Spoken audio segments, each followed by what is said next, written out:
Ya, Om Swastiastu, para pemirsa sekalian.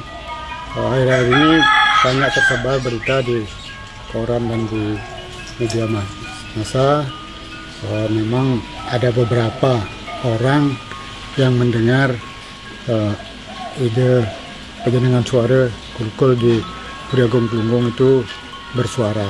Jadi beberapa orang, dan yang salah seorang yang mendengar telah tangkel ke Puri, dan pihak Puri menanggapi bahwa bagi yang percaya dan ingin melaksanakan itu semampunya dapat mengadakan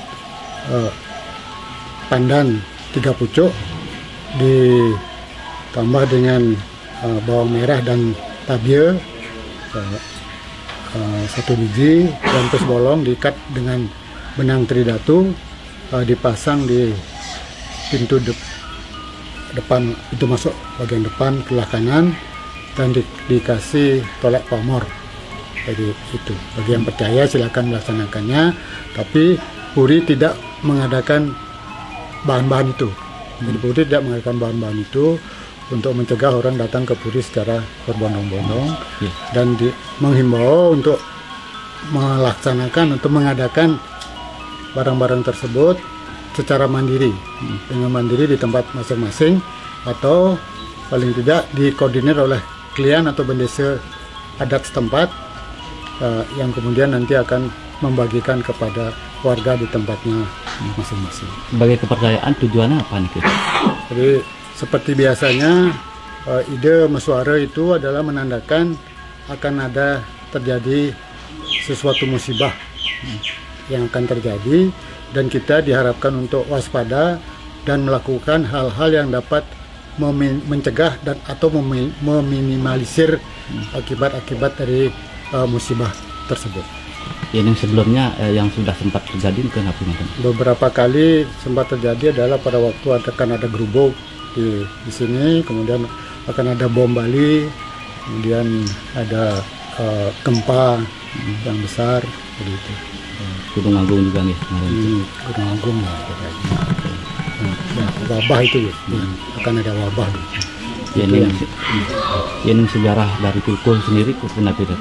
Kulkul itu dulunya terpasang sebagai kelengkapan dari Puri Kelungkung yang terletak di Pemedal Agung dan Komplek Kartagose, tapi kemudian karena hutan Kelungkung, Purinya, komplek Puri sebagian besar hancur atau sudah rusak. Untuk mencegah kerusakan yang terjadi atau mencegah kehilangan, maka masyarakat menyelamatkannya ke pura dalam kresek yang terletak di Bendul apa Besang itu. Jadi itu ditempatkan di sana, diamankan. Kemudian pada waktu putaran tiang, ayah tiang ide Dogong Deo Kegag Ngopertiwa tahun 65, beliau dikembalikan lagi ke Puri di Lingyang lagi di tempatnya sekarang, untuk kemudian dibunyikan pada waktu acara Pertiwa dilaksanakan. Ya sampai sekarang. Selain mesuara niskalen ke untuk kegiatan sehari, dan kapan aja bisa ya, kalau beliau bersuara sendiri itu berarti akan terjadi seperti tadi, jadi memberikan peringatan.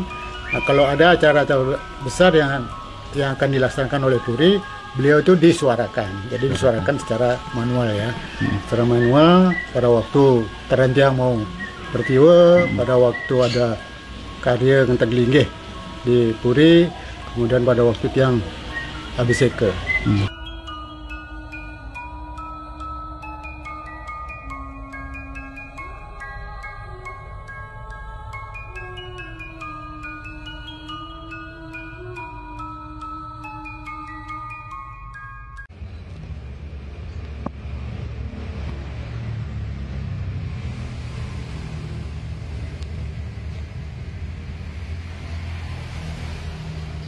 Selamat pagi pemirsa Tribun Bali.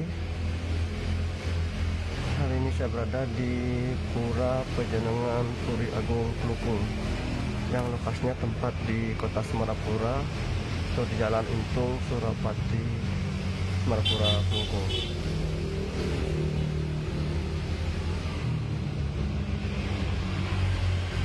Di lokasi ini terdapat dua pusaka atau dua kejenangan Puri Kelungkung yang berupa kukul yang sangat disakralkan oleh masyarakat Bali pada khususnya.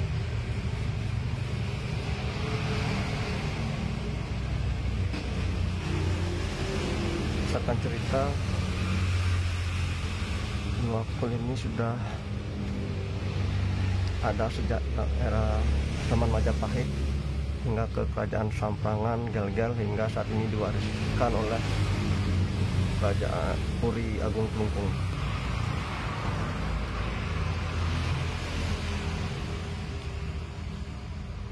Banyak yang meyakini jika kukul ini mengeluarkan suara secara niskala, menandakan suatu peristiwa akan terjadi. Hal ini yang masih diyakini oleh masyarakat di Bali pada khususnya.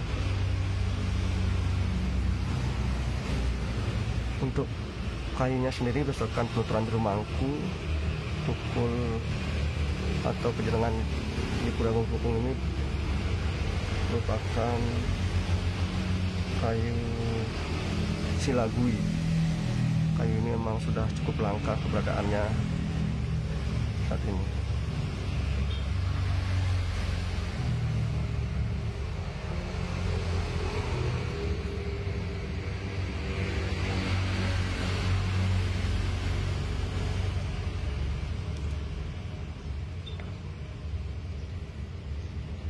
Banyak yang meyakini ketika terjadi peristiwa erupsi Gunung Agung tahun 2017 lalu, serta yang paling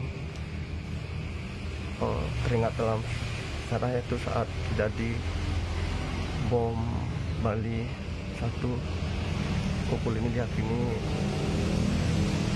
bersuara secara niskala.